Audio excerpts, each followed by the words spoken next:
Bien, hoy vamos a hablar de multiplicadores de Lagrange.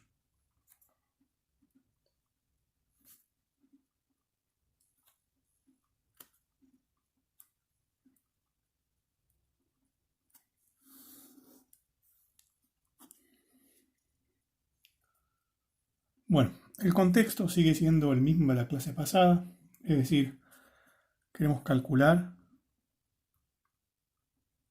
extremos de funciones f de dos variables, o incluso hoy vamos a ampliar a funciones f de tres variables,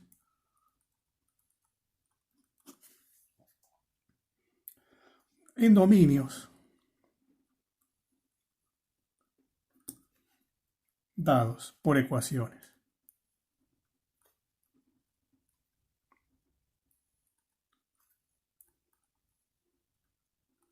Esto es, en el caso de R2, una curva C dada por una ecuación, es decir, puntos x y en R2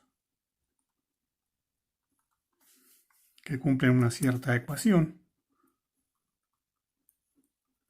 es decir, una curva de nivel de una segunda función g, esto en R2. En el caso de R3 puede ser una superficie de nivel,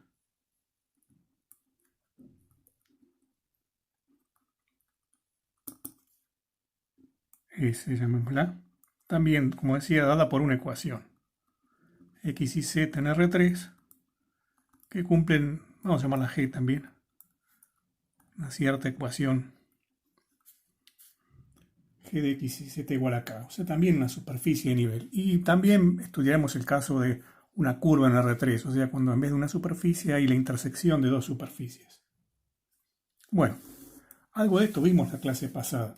Vimos un ejemplo de una función f, clase pasada es esto, ¿no?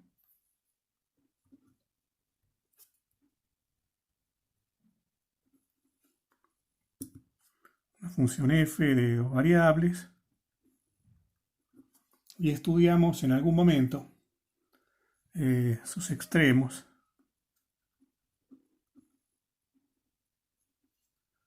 en una curva. La curva era x cuadrado más y cuadrado sobre 4, creo que era, igual a 1.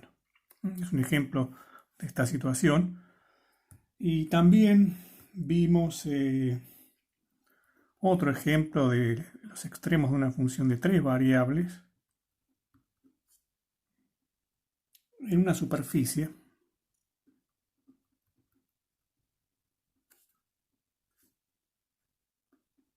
x más y más z cuadrado igual a 1. Creo que.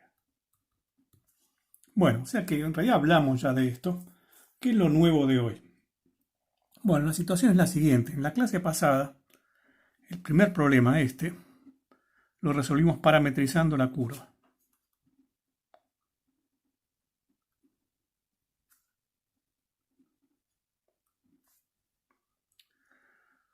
Y en el otro caso, en el segundo problema, lo resolvimos despejando. O sea, lo que hicimos fue despejar una de las variables y luego reemplazar en la función.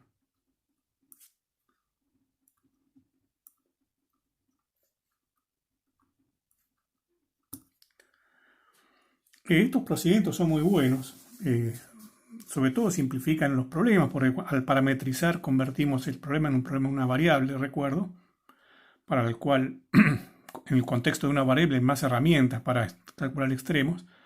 Y en este caso, la función de tres variables, al hacer un despeje, se convirtió en una función de dos variables, también para la cual teníamos más recursos. O sea que estos procedimientos son muy respetables y recomendables incluso. El tema es que no siempre están disponibles.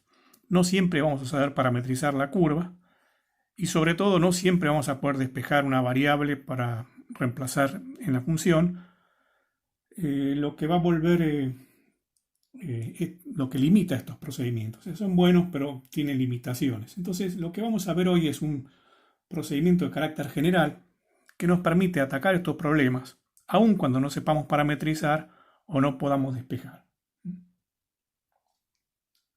Bueno, el procedimiento se llama, justamente como el título de la clase, multiplicadores de Lagrange. O sea, vamos a ver un enfoque general para estos problemas.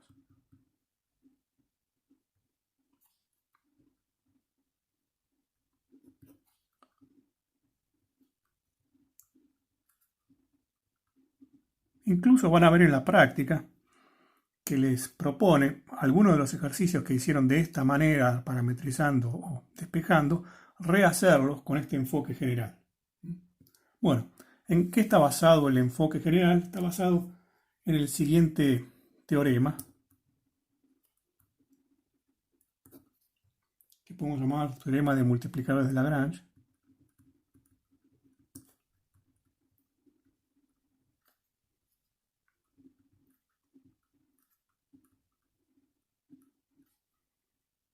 Versión 1. Versión 1 quiere decir que vamos a considerar el problema cuando el conjunto sobre el cual queremos calcular extremos está dado por una ecuación, ¿no? Como en estos problemas.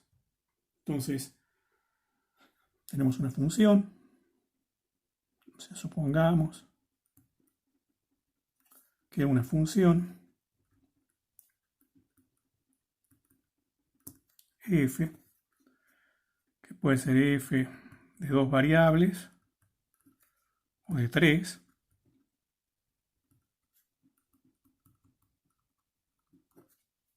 tiene un extremo,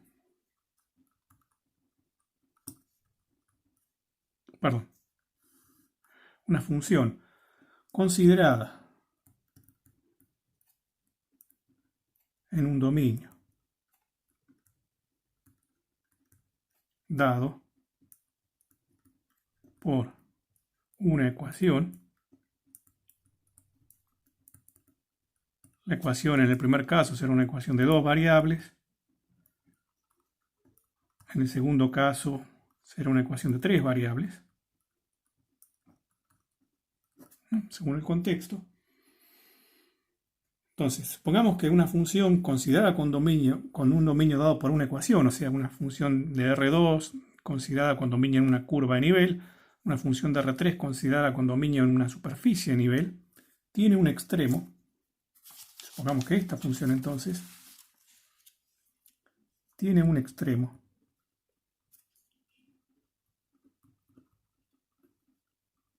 en el punto, extremo local siempre, ¿no? En un punto P. Naturalmente un punto de la curva o de la superficie. Supongamos que, además, ambas funciones son diferenciables en el punto P.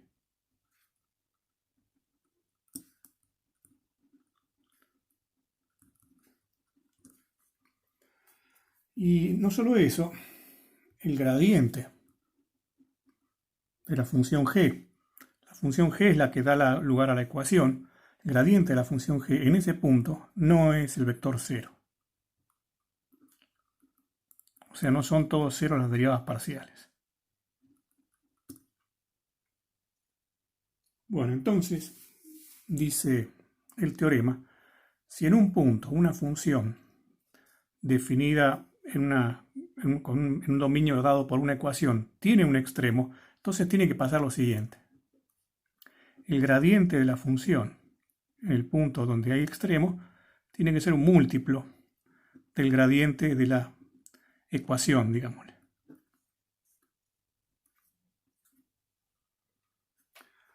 Múltiplo.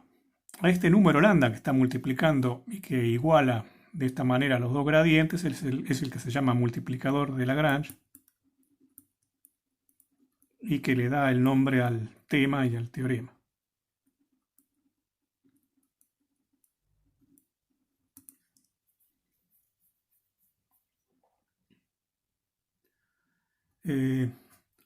Bueno, A veces, sobre todo en los ejercicios, o bueno, no, en general, van a ver que el problema, en vez de presentarlo de esta manera, como una función con dominio en con dominio dado por una ecuación, le van a decir así, una función con una restricción. O sea, se interpreta que la ecuación que deben cumplir las variables de la función es como una restricción sobre las variables. Después voy a volver un poco sobre este otro enfoque, pero básicamente es lo mismo. Solamente vincular que es lo mismo hablar de funciones con dominios dados por una ecuación a funciones con restricciones. Son dos modos de llamar lo mismo.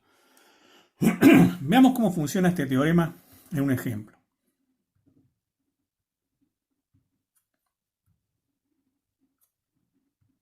Con un par de ejemplos. Básicamente esta es la teoría que hay. Fíjense que este es un teorema que no dice, usted tiene una función, entonces tiene un extremo. Funciona más del tipo del teorema que dice, si una función tiene un extremo, entonces las derivadas valen cero, ¿no? Dice cómo calcular los candidatos a extremos. Este teorema es de ese tipo. Dice, estos serían como puntos críticos de la función. O sea, no dice que un punto sea un extremo, dice quiénes son los posibles candidatos a ser extremos. Veamos entonces, como decía, un ejemplo. El primer ejemplo es el siguiente. Calcular los extremos de f de xy igual a 1 menos xy en la curva de nivel dada por la ecuación x cuadrado más 2y cuadrado igual a 4. Este sería el dominio y este sería la función a la que hay que buscarle extremos. En el otro modo de decirlo, esta sería la función y esta sería la restricción.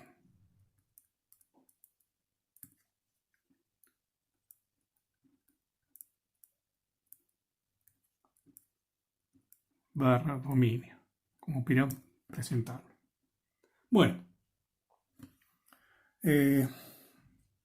hay que chequear que se puede usar el teorema. Entonces, primero hay que ver que tanto la función f, a la cual le buscamos extremos, como la fórmula g de xy, que está igualada a una constante, ambas son funciones diferenciables. Esta sería la función g.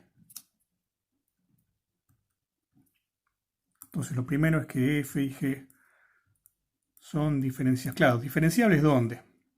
Ahí piden diferenciables en el punto que todavía no sabemos quién es. Entonces, eso sería un problema.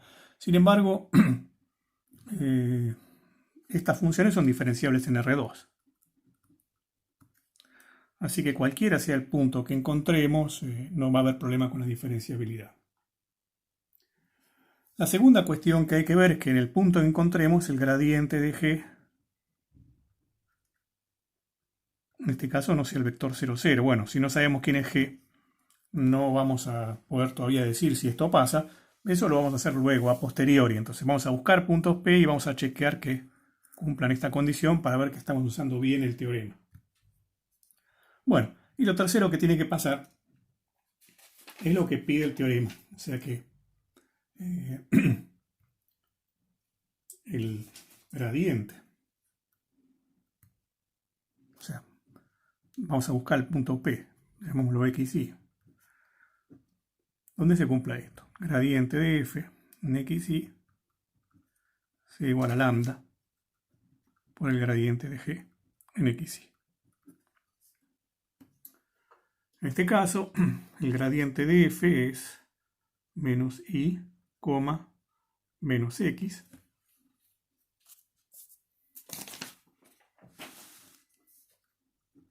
igual a lambda por el gradiente de g, que es 2x, 4y.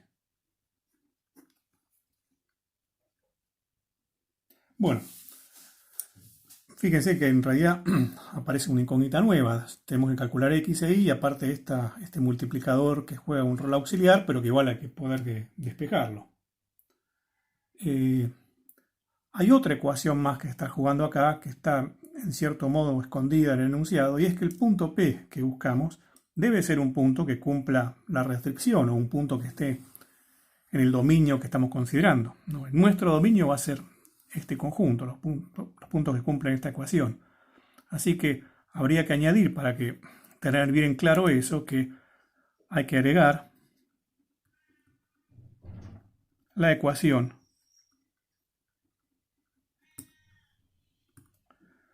x cuadrado más 2y cuadrado igual a 4. Fíjense que si desglosamos esto o lo desarrollamos, esto es un sistema de ecuaciones, ¿no? Porque acá si comparamos coordenada con coordenada, la primera ecuación sería que menos y es igual a 2 lambda x o lambda por 2x. La segunda ecuación sería que menos x es igual a lambda por 4i o 4 lambda i. Y la tercera ecuación es la restricción o el dominio, el hecho de que x y debe estar en el dominio adecuado. X cuadrado más 2y cuadrado igual a 4. Entonces nos queda un sistema de 3 ecuaciones y 3 incógnitas, x e y lambda, y lambda, de las cuales las que nos interesan son x e y lambda juega el rol auxiliar. Si nosotros seguiríamos con esta teoría un poco más adelante, o sea, si la desarrollamos de un modo completo, haciendo derivadas segundas y demás, el lambda tendría algún significado un poco más importante, pero por ahora es solamente auxiliar. Bueno, entonces lo que tenemos que hacer, la teoría termina acá. Dice, bueno, usted busca un posible extremo x y tiene que satisfacer estas 3 ecuaciones. Entonces ahora le toca a usted trabajar, dice el teorema, resuelva este sistema y encuentre las posibles soluciones. Bueno, hagámoslo. Una cosa que podemos hacer es, por ejemplo, como está despejado, bueno, por ejemplo, menos, no sé, se puede hacer de un modo o del otro. Bueno, ya que tenemos, bueno, es lo mismo. Tenemos menos x despejado acá y entonces, fíjense, podemos tomar la primera ecuación y poner 2 lambda y en lugar de x usar este despeje. X sería menos 4 lambda i. Con lo cual, lo que queda es que i, está bien, menos i, sí. Entonces queda que i es igual a, bueno, los dos menos se van a compensar, entonces voy a tener 8 lambda al cuadrado i. Bueno, acá hay una tentación siempre que todo el mundo, en la que muchos caen, que es tacharla ahí. Yo recomiendo no hacer eso, sino hacer lo siguiente. Pasamos, por ejemplo, esto restando a la izquierda y lo escribo como i, factor común de 1 menos 8 lambda cuadrado. Y de este lado queda 0. Pasé restando y saqué factor común. Bueno, tengo un producto igualado a 0. Entonces eso produce una disyuntiva. Hay dos casos. Caso 1, que i sea 0. Caso 2, que 1 menos 8 lambda cuadrado sea 0. Entonces, vamos a investigar cada caso por separado a ver a dónde nos lleva. Bueno, mi sugerencia es, bueno, tomemos el caso 1 primero. Mi sugerencia de acá, para no meter la pata y no confundirse, es sobre todo porque uno dice, bueno, fíjense, una tentación que uno tiene acá, decir, y es 0, entonces lo reemplazo en la última. Y entonces ya me dice quién es x. Encontré x e y, no me importa lambda, listo, ya tengo un x y. Bueno, ese procedimiento no está bien, porque cuando uno resuelve un sistema, tiene que estar seguro que resuelve todo el sistema, que queda compatible. Tiene que poder encontrar todas las incógnitas. Entonces, para evitar ese tipo de confusiones, mi sugerencia es que cada vez que obtenemos alguna información, volvemos a escribir el sistema actualizado con la información que tenemos. O sea, en el caso 1 es igual a 0, entonces volvemos a escribir el sistema. El sistema queda, bueno, con y igual a 0 queda 0 igual a 2 lambda x menos x igual a 0 y x cuadrado igual a 4. Así que el sistema renovado, digamos, cuando ponemos y igual a 0. Fíjense que acá ya se ve rápidamente que este sistema es incompatible, porque acá dice que x es 0 y acá dice que x es más o menos 2. O sea que esto queda incompatible. O sea, no hay soluciones, el caso 1. Vamos al caso 2.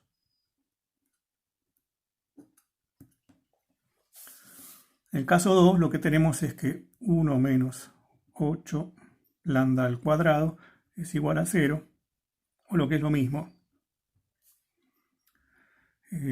lambda al cuadrado es igual a 1 octavo. Y de vuelta esto también produce dos casos, ¿no? Bueno, vamos al caso 2.1, que lambda se iguala a 1 sobre raíz de 8. Eso es lo mismo, 1 sobre raíz de 8 es 1 sobre 2 raíz de 2.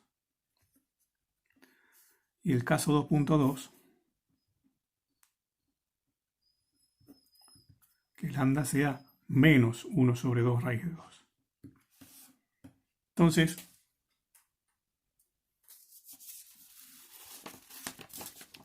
quiero tener el sistema a la vista para volver a actualizarlo. Entonces hacemos el caso 2.1 primero.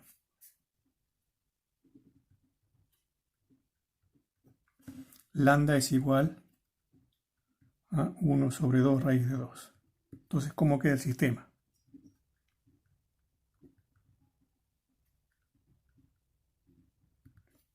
Bueno, menos i igual a 2 por 1 sobre 2 raíz de 2 por x. Menos x igual a 4 por 1 sobre 2 raíz de 2 por y.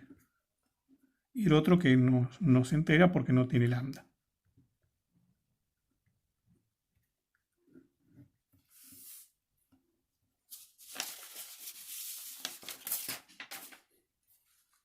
Bueno, fíjense que esto lo que dice acá, si simplificamos, es que, bueno, acá me queda 1 sobre raíz de 2 por x. Y acá también podemos simplificar, me va a quedar 2 sobre raíz de 2 por y. Ahora, fíjense que 2 sobre raíz de 2 es lo mismo que raíz de 2. Así que estas dos ecuaciones, la primera y la segunda, dicen lo mismo, ¿no? La primera dice que menos y es igual a 1 sobre raíz de 2x. Y la segunda dice que menos x es igual a raíz de 2y. La segunda, ¿no? Son equivalentes. Entonces podemos usar. Acá lo bueno es que no son incompatibles, ¿no? Porque acá podría haber quedado algo que, bueno, compatible con la tercera. Entonces, cualquiera de estas dos informaciones la volcamos en la primera. Por ejemplo, este despeje en la tercera, perdón. Y la tercera va a quedar x cuadrado más 2 por, si elevo esto al cuadrado, va a quedar x cuadrado sobre 2 igual a 4. O sea que nos queda que x cuadrado más y cuadrado igual a 4, o sea que x cuadrado es igual a 2.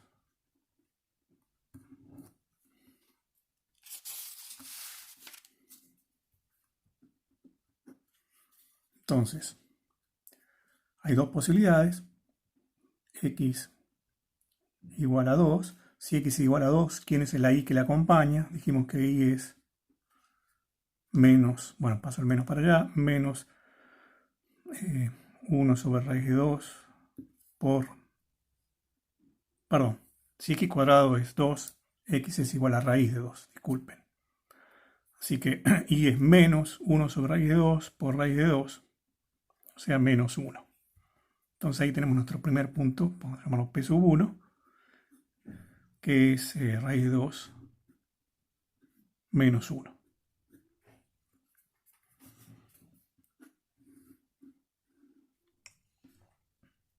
este va acompañando a lambda igual a 1 sobre raíz de 2. 1 sobre 2 raíz de 2. No lo usamos, pero lo tenemos. Bueno, la otra posibilidad es que x sea igual a menos raíz de 2, en cuyo caso y es igual a menos 1 sobre raíz de 2 por menos raíz de 2, o sea que queda 1. Entonces nos aparece el segundo candidato extremo, que es menos raíz de 2, 1, con el mismo lambda. Bueno, esto finaliza el caso 2.1. Vamos ahora al caso 2.2.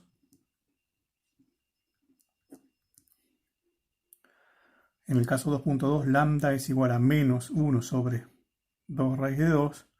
Bueno, no quiero aburrir con esto, sigue muy parecido, actualizamos el sistema, despejamos, nos van a dar dos soluciones más que son P sub 2 en la subrayo, nos va a aparecer P sub 3 igual a raíz de 2, 1,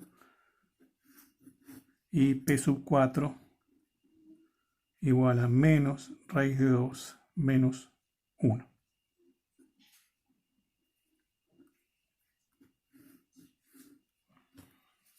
Bueno, y eso finaliza todos los casos, y entonces estos son todos los candidatos extremos. Estos son todos los posibles extremos.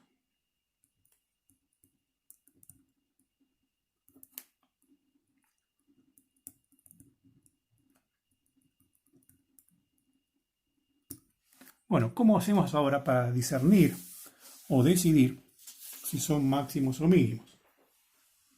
Bueno, el teorema no dice nada al respecto. Entonces lo que hay que hacer es volver al comienzo y recordar quién era el conjunto o la curva. Curva barra restricción es x cuadrado más 2y cuadrado igual a 4. Bueno, sabemos que esto es una elipse. Paso el 4 dividiendo y se ve qué tipo de elipse es. Y con la experiencia que tenemos de la clase pasada, lo que interesa de esta elipse es que es un conjunto cerrado porque está dado por una igualdad. Eso ya nos lo dice la ecuación. Y como se trata de una elipse, sabemos que también es acotado. Podemos tapar con un disco suficientemente grande. Así que es un conjunto cerrado y acotado, o si prefieren compacto. Y entonces tenemos el teorema de Weierstrass, que nos dice que hay máximo y mínimo absolutos.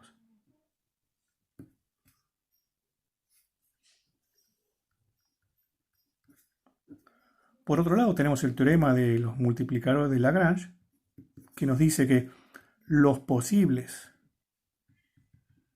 Bueno, me detengo acá. Antes de usar el teorema de multiplicadores de Lagrange, habría que comprobar que en estos 4 candidatos, en efecto se cumple la hipótesis que no chequeamos del teorema, y es que el gradiente de G no de 0.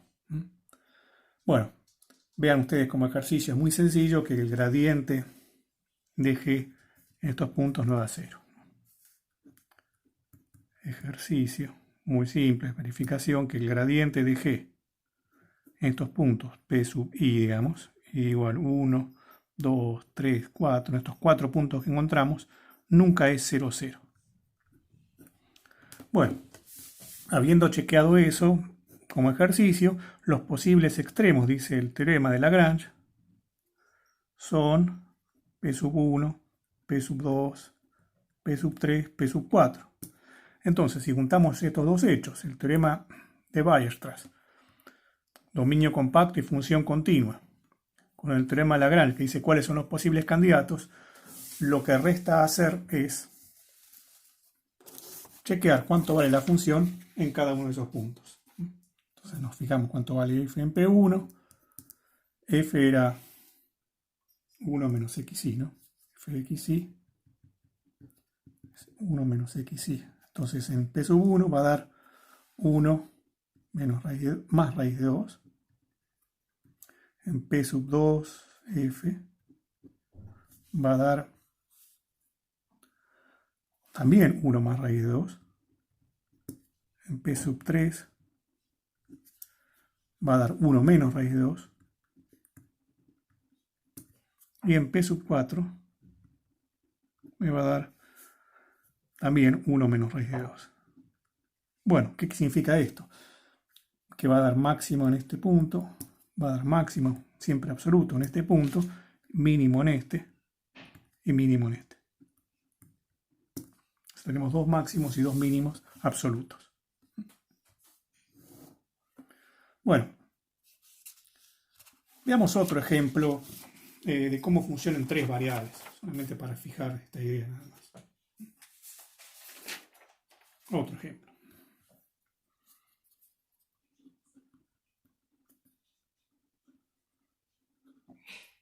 En R3. Esta es la hoja número 5.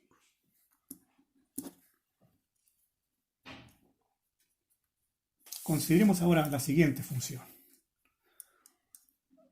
F, o sea, de vuelta a ensayar, extremos, de f de x y z igual a x más y menos 2z en el dominio dado por la ecuación x cuadrado más y cuadrado sobre 4 más z cuadrado igual a 1.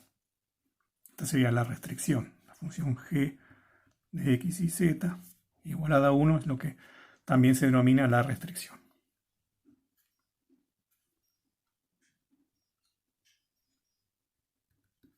Esta sería la función. Bueno. Entonces, de vuelta, las funciones f y g son diferenciables en R3 en este caso.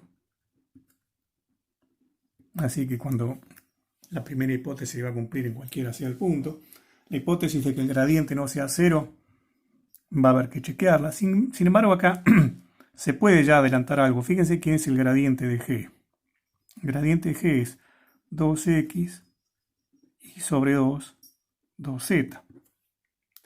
La única manera que el gradiente de g valga 0 es que todos los tres variables sean 0. Pero si las tres variables son 0, no se estaría cumpliendo la ecuación. O sea, en los puntos de la superficie ya podemos adelantar que el gradiente no va a ser 0. O sea que la hipótesis va a estar garantizada. De todos modos, eso se puede verificar como hicimos en el otro ejemplo a posteriori y no hay problema tampoco. Bueno, entonces lo que dice el teorema es que debe ocurrir, o buscamos P, tal que ocurra lo siguiente. P ahora se llama X y Z. El gradiente de F en P sea igual a lambda por el gradiente de G en P. Es decir, el gradiente de F es muy fácil, es 1 menos 2, sea igual a lambda por el gradiente de G, que ya lo hicimos, 2x, y sobre 2, 2z. A esto hay que añadirle siempre la restricción o la ecuación del dominio, que es x cuadrado más y cuadrado sobre 4 más z cuadrado igual a 1. Bueno, si desglosamos esto, de vuelta también se convierte en un sistema. Queda 1 igual a lambda por 2x o 2 lambda x. 1 igual a lambda por i sobre 2. Medio lambda i. Y menos 2 igual a 2 lambda z. A lo que agregamos la cuarta ecuación.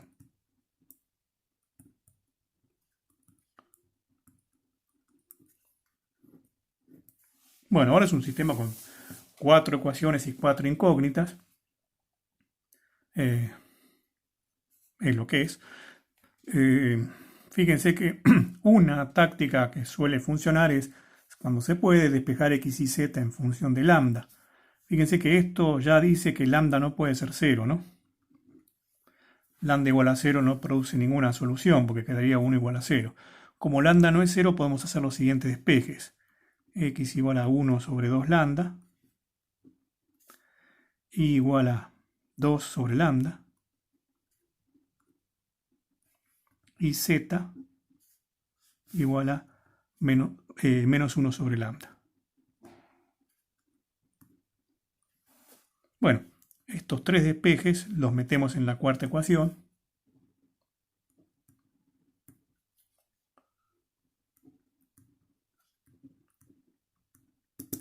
Y queda, en vez de x cuadrado, me va a quedar 1 sobre 4 lambda cuadrado. En vez de y cuadrado voy a tener 4 sobre lambda cuadrado, pero dividido 4, o sea, con un 4 acá. Y en vez de z cuadrado voy a tener 1 sobre lambda cuadrado. Y todo esto debe sumar 1.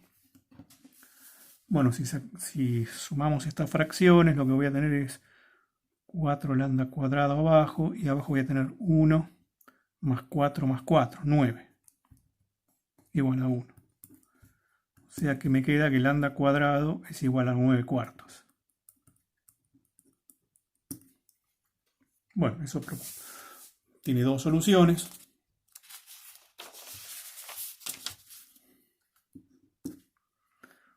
Caso 1. Caso 1. Lambda igual a 3 medios.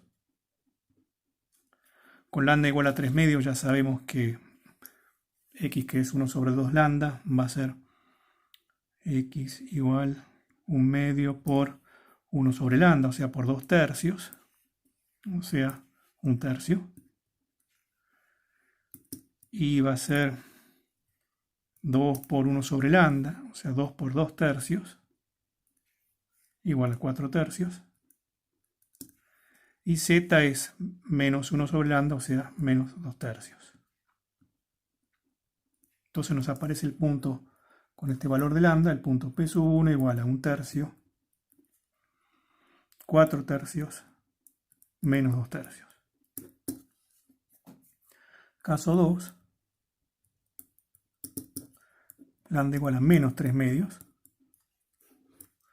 Y entonces lo que hace es cambiar el signo a todas las cosas, ¿no? Me va a quedar x igual a menos 1 tercio, y igual a menos 4 tercios, z igual a 2 tercios. Entonces nos aparece el segundo candidato extremo, que es menos 1 tercio, menos 4 tercios, 2 tercios. Bueno, de vuelta el teorema produce candidatos extremos. Lo que tenemos que hacer ahora es volver al planteo original y a ver si podemos decir algo más. Bueno, ¿qué pasa con la restricción o el dominio?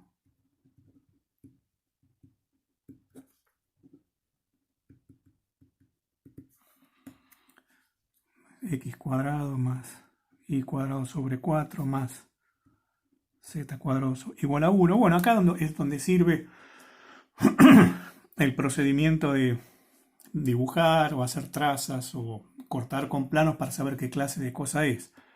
Es casi una esfera si no estuviera este 4. Este 4 lo que hace es distorsionar uno de los radios de la esfera.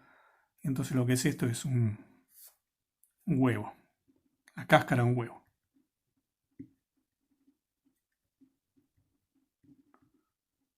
Un poco más estirado en la dirección Y.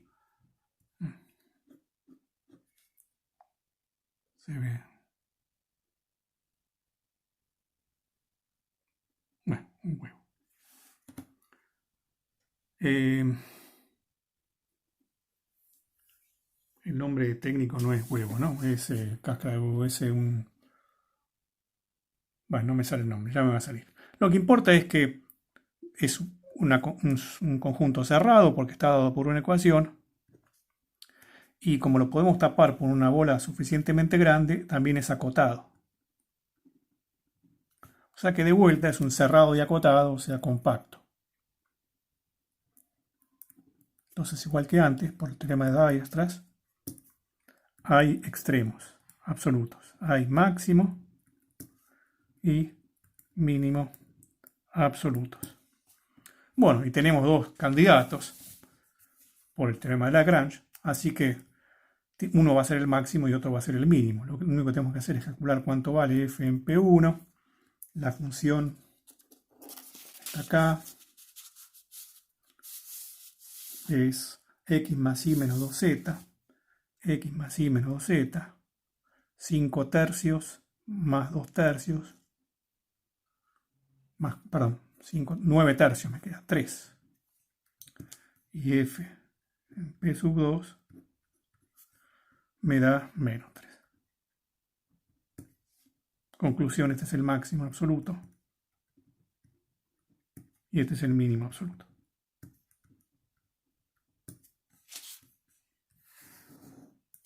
Bien. Básicamente esta es la teoría, nos queda todavía considerar una situación más que la vemos luego. Lo que quería ver ahora es no una demostración, pero sí un par de ideas geométricas de por qué funciona esto. Porque, ¿de dónde sale que tengan que ser múltiplos los dos gradientes, ¿no? ¿Por qué tienen que ser múltiplos los gradientes? Entonces, pregunta. Entonces, déjenme responderlo esto de dos maneras. Primero con un dibujo. Este dibujo lo van a ver en la práctica, incluso les va en ejercicio donde les sugiere tenerlo en cuenta para el dibujo este, o un dibujo similar a este, para pensar un poco sobre los posibles extremos, pero podría ser lo siguiente. Digamos que estamos buscando un máximo de una función, ¿no? Hagámoslo primero, veamos un argumento así dibujado en R2. Entonces buscamos máximo de f igual a f de xy con la restricción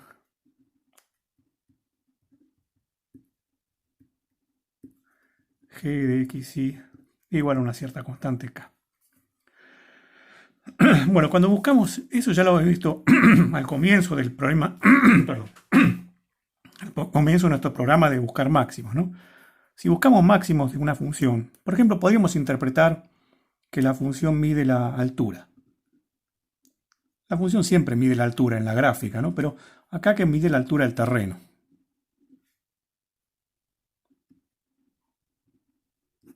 O sea, estamos caminando, guiándonos por un mapa, y el mapa tiene líneas que marcan las alturas de los terrenos, y nosotros estamos buscando el punto más alto del terreno. Entonces lo que tenemos que hacer es mirar en el mapa las líneas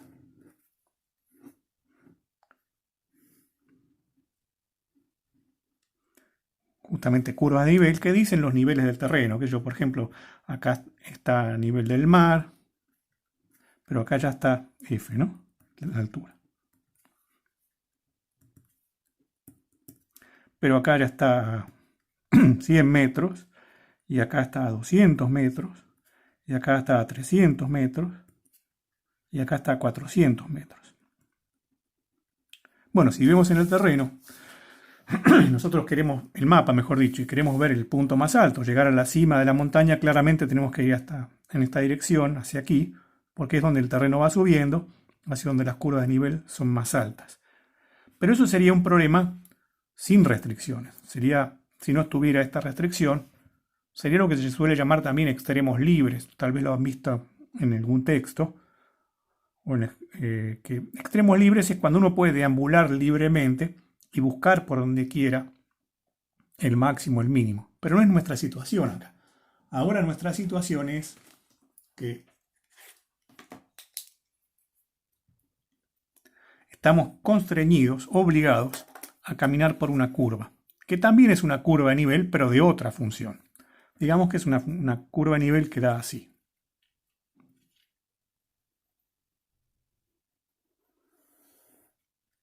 G de xy igual a k. Claro, el camino este no nos lleva por la hacia la cima de la montaña, nos lleva por donde nos lleva. Entonces, ¿cuál es el valor más alto si uno está caminando por el camino? Bueno, gráficamente, acá lo hice a propósito, este sería el punto P, el punto más alto. Pero fíjense que está pasando algo interesante, que no es trucho, no es del dibujo mío. Cuando pasamos por curvas de nivel donde la función está cambiando de valor, está subiendo, el cruce entre el camino y la curva de nivel de la montaña es un cruce de este tipo, digamos, transversal. Hay un cruce. Lo mismo acá. ¿Por qué? Porque estamos pasando de un nivel a otro. Estamos cambiando de nivel, subiendo en este caso. O acá en este caso, si vamos hacia allá, estaríamos bajando. Y acá también. ¿Qué pasa en un punto donde la función claramente alcanza el máximo? No se da ese cruce entre curvas de nivel. Se da que el toque entre el camino, la curva de G, y la curva de nivel F es tangencial. O sea, si nosotros pudiéramos dibujar acá la recta tangente a una y a otra curva de nivel, a la curva de nivel de F y a la curva de nivel G, la recta sería tangente a ambas al mismo tiempo. O sea, en el punto P, si hay un extremo, si hay máximo,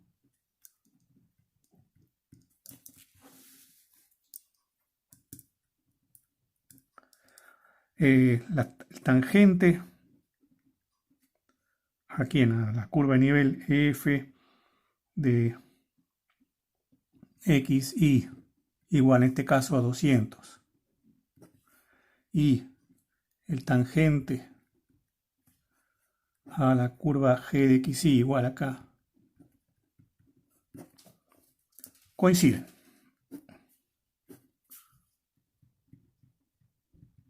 Las rectas tangentes coinciden.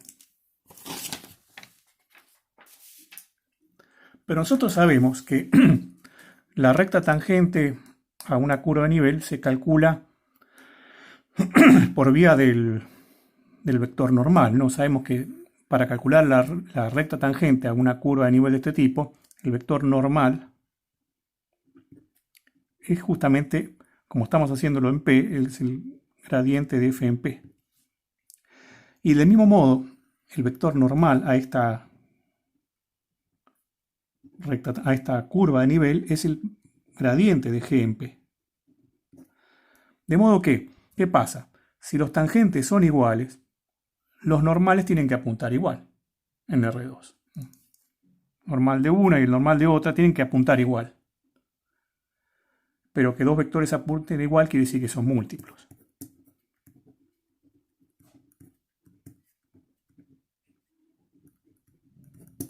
Y ahí aparece entonces la condición de Lagrange.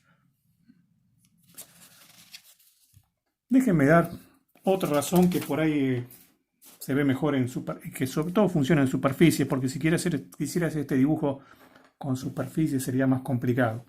Y me va a servir luego. Digámoslo, otra forma de verlo.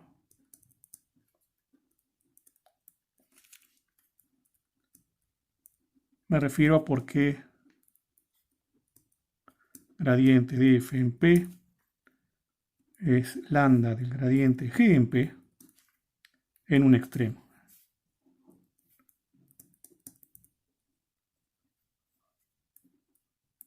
De f. Ahora va a ser fxz, x y z, en el dominio o con la restricción g de x y z igual a una constante. Bueno, ¿por qué? Entonces un gradiente tiene que ser múltiplo del otro. Hagamos ahora la siguiente. Voy a hacer un dibujo, pero no voy a argumentar con el dibujo. El dibujo va a ser para orientarse, digamos.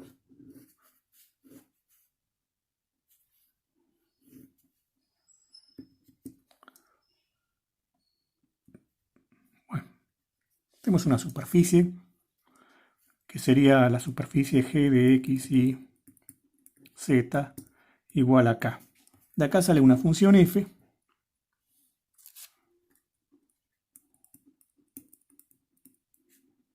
toma valores en R, y la función digamos que tiene acá en el punto P un extremo.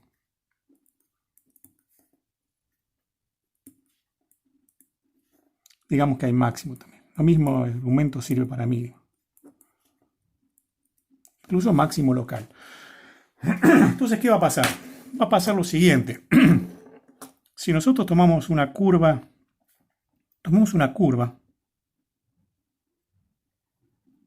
R de t parametrizada en la superficie.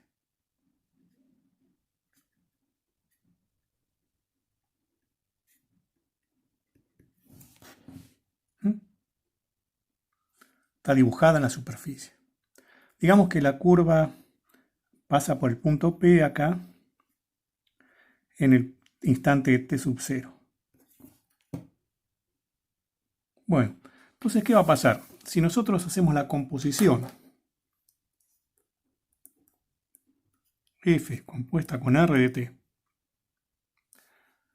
eso es decir, miramos la función f solamente en los puntos de la curva, esta función, como la función tiene un máximo en la superficie, también va a tener un máximo, tiene un máximo en el punto P de la superficie. Cuando vayamos, es el valor más alto en los puntos de la superficie. Entonces, con más razón va a ser el punto más alto cuando vamos por los puntos de la curva. O sea que f de rt tiene un máximo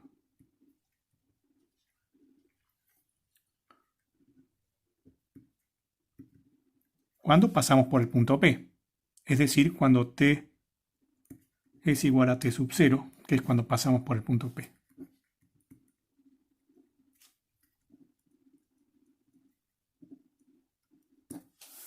Pero esta es una función de una variable. Si tiene un máximo en un punto, eso lo que quiere decir es que la derivada de esta composición en el punto t0 tiene que ser igual a 0. La regla de la cadena nos dice cómo calcular esta derivada. Cuando componemos una función con una curva, habíamos visto que eso es el gradiente de la función en el punto R de t0, o sea, en P, producto escalar, la velocidad de la curva. Acá usamos la regla de la cadena. En el caso especial que en el cual nos habíamos detenido, cuando componemos una función con una curva. Ahora, lo que está pasando entonces es que el gradiente de f es perpendicular al tangente, al vector tangente a la curva. O sea que el gradiente, si este es el vector velocidad de la curva, el gradiente es perpendicular, gradiente de f. Bueno, esta es una curva cualquiera que está dibujada en la superficie y pasa por el punto P. Entonces lo que está ocurriendo en realidad es que el gradiente de f en P es perpendicular a cualquier vector tangente.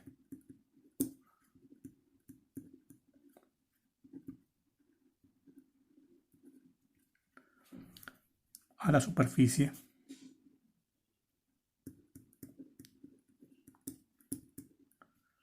g de x, y, z igual a k.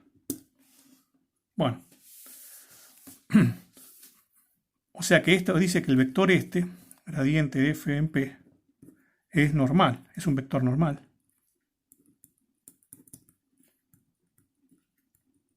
A la superficie en el punto P. Por otra parte, la teoría nos había dicho nosotros cuando estudiamos funciones implícitas y demás, que cuando buscamos el vector, cuando tenemos una superficie dada de esta manera, el vector normal es el gradiente de g en P. Este sería otro vector normal a la superficie en el punto P. Bueno, si los dos son vectores normales a la superficie en P, esto, como insisto, esto lo sabíamos de la teoría que vimos de superficies implícitas. Entonces, por un lado, el gradiente de f en P tiene que ser normal a la superficie por ser máximo P. Y por otro lado, la teoría de superficies nos dice que el gradiente también tiene que ser normal. Los dos son normales, entonces uno es múltiplo del otro.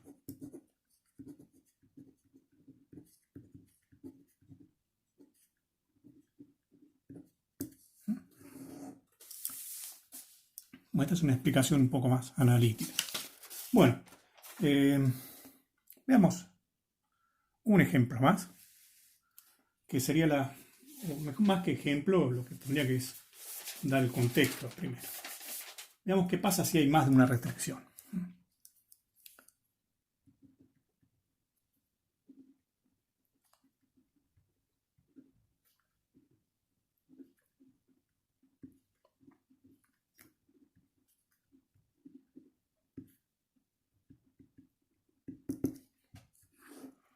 O sea, el contexto va a ser el siguiente. Vamos a llamarlo esto teorema,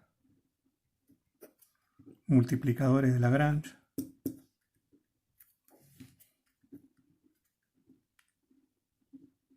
Versión 2.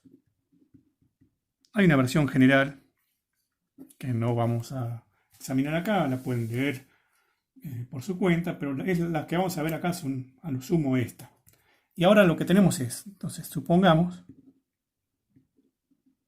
que la función f de 3 variables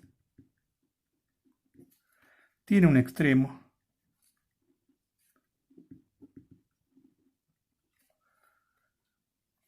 de vuelta, disculpe, la función f con dominio en la curva. Bueno, y la curva la vamos a ver como la intersección de dos superficies, g de x y z igual a k, intersecada con h de x y z igual a l.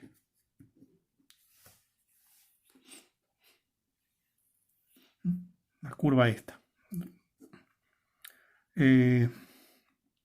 Entonces, supongamos que la función con dominio de esta curva, o lo que es lo mismo, la función con estas dos restricciones serían, tiene un extremo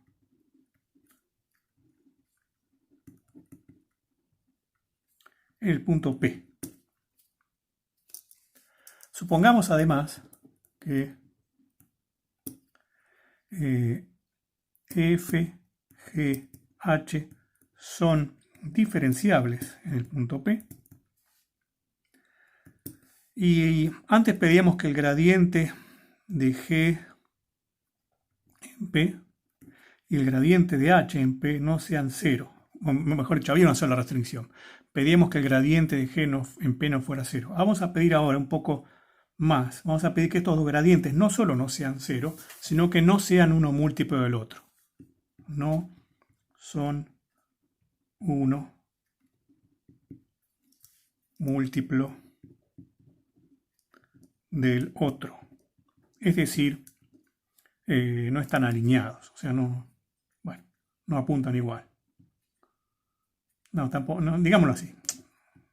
No son uno múltiplo del otro. O sea, no es cierto que uno sea múltiplo del otro, lo que incluye que ninguno de los dos sea cero, ¿no?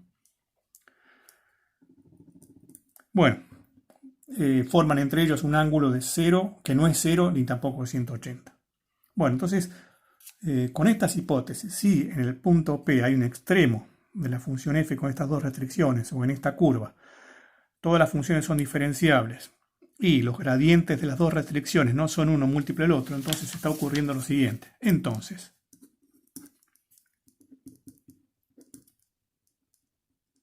dos puntos. El gradiente de la función tiene que ser lambda por el gradiente de la primera restricción más mu por el gradiente de la segunda restricción, que se llama h. Lo que se llama una combinación lineal de los dos gradientes. Estos dos, lambda y mu, son incógnitas auxiliares, son los que se llaman multiplicadores también de Lagrange. Por eso, hasta ahora tenemos en todos los problemas tenemos un multiplicador de Lagrange. Bueno, el plural viene por esto, ¿no? Porque cuando hay más restricciones, hay más multiplicadores. Bueno, de vuelta, este es un teorema que no dice tal o cual es un máximo o un mínimo, dice quiénes son los candidatos.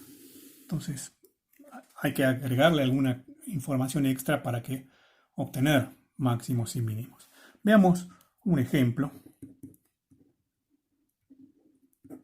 de usar esta versión. El ejemplo es el siguiente. Calcular los extremos de f de x y z igual x más 2z en la curva dada por las siguientes ecuaciones. 2x cuadrado más y cuadrado igual a 1, x más y menos z igual a 2. Bueno, entonces aquí esta sería f, esta sería g, esta sería h. F, g y h son diferenciables en R3, pero que los gradientes estos sean no múltiplos del otro, bueno, incluso ya se puede adivinar, pero es algo que se controla luego, ¿no? Fíjense que acá se puede prever eso, porque ¿quién sería el gradiente de g? El gradiente de g sería 4x, 2 y 0. Recuerden, la función tiene 3 variables, ¿no? Así que respecto de z va a dar 0. El gradiente de h es 1, 1, menos 2. Bueno, la única forma de que este sea múltiplo de este, como acá hay 0, es que sea 0 por este. O sea, no son múltiplos. Bueno, sí, podrían ser múltiplos si x e y fueran 0, pero si x e y son 0 no se cumple esto. O sea que no va a ocurrir. De todos modos, digo que los gradientes no son múltiplos, lo chequearíamos si quieren al final.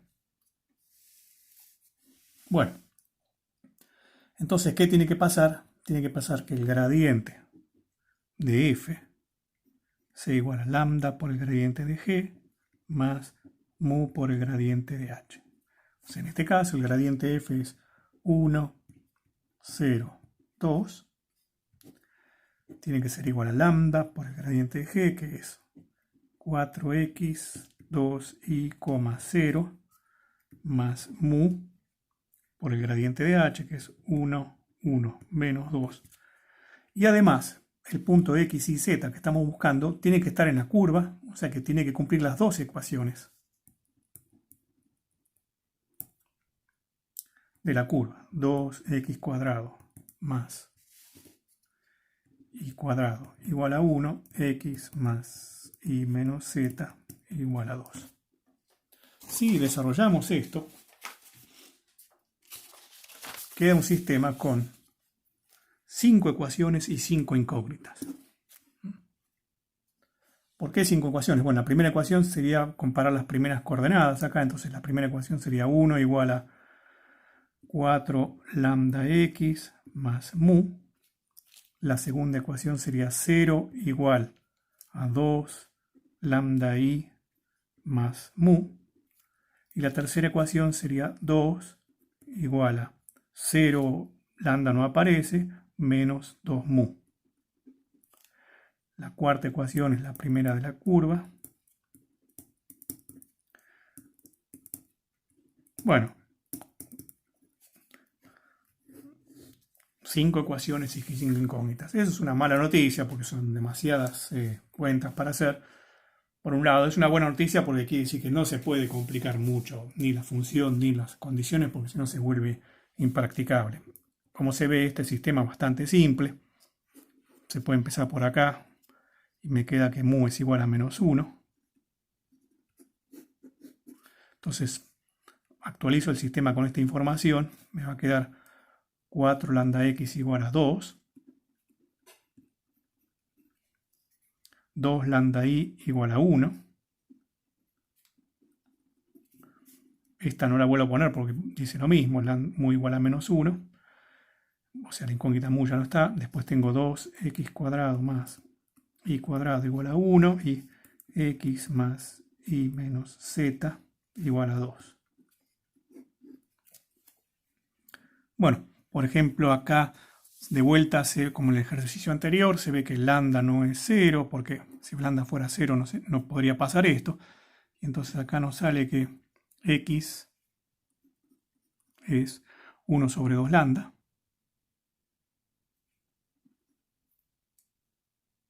¿Sí? De acá nos sale que y también es 1 sobre 2 lambda. Entonces podemos hacer estos dos reemplazos, por ejemplo, en la tercera, que quedó como tercera. Y nos va a quedar 2 por 1 sobre 4 lambda cuadrado más 1 sobre 4 lambda cuadrado igual a 1. Entonces acá tenemos 2, lo que nos queda es 3 sobre 4 lambda cuadrado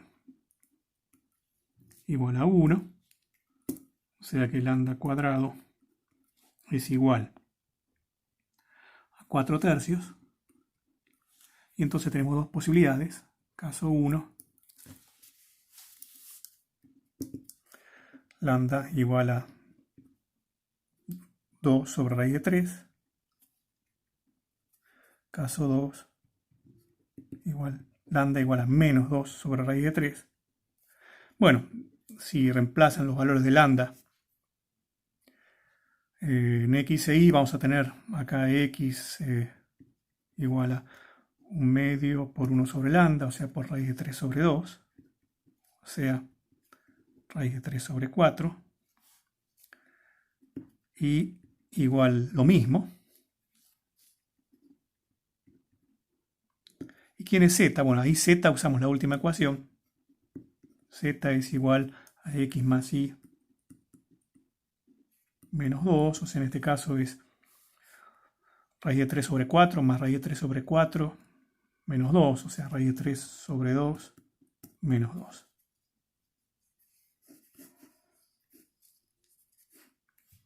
Bueno, en el caso 2 tenemos x igual a menos raíz de 3 sobre 4 y igual también a menos raíz de 3 sobre 4 y z va a ser menos raíz de 3 sobre 2 menos 2. Así que obtuvimos en el caso 1 un punto P sub 1, en el caso 2 un punto P sub 2, falta armarlos, falta cerciorarse de que gradiente de G en cualquiera de estos puntos no es múltiplo de gradiente de H en estos dos puntos. Se los dejo como ejercicio, aunque ya era algo que podíamos prever. Así que hay dos candidatos a extremos. Lo que sigue es, bueno, tratar de ver qué se puede decir sobre el dominio para saber si hay algún modo de garantizar que haya extremo o no. Entonces, ¿cuál es el dominio en este caso?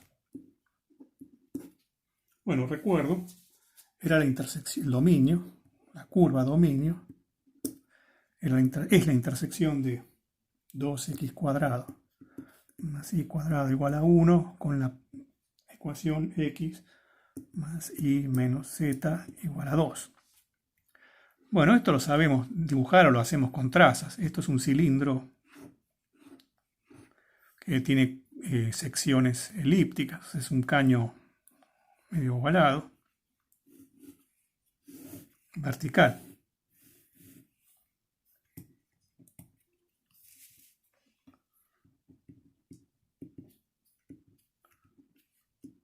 Y esto es un plano inclinado. O sea que es tomar este cilindro y cortarlo con un plano inclinado.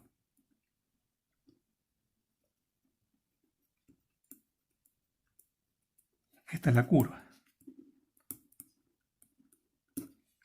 Bueno, la curva, como es la intersección de dos condiciones de igualdad, es un conjunto cerrado, pero es el dibujo recién lo que nos permite comprobar que lo podemos tapar con una bola, así que también es acotado. Es un conjunto acotado. Así que cerrado y acotado, de vuelta es compacto, entonces, por el teorema de Weierstrass, hay extremos absolutos. Bueno, les queda a ustedes terminar de armar los puntos y ver cuánto vale la función en uno y otro para saber cuál es el máximo y cuál es el mínimo. Bueno, esto es suficiente por hoy.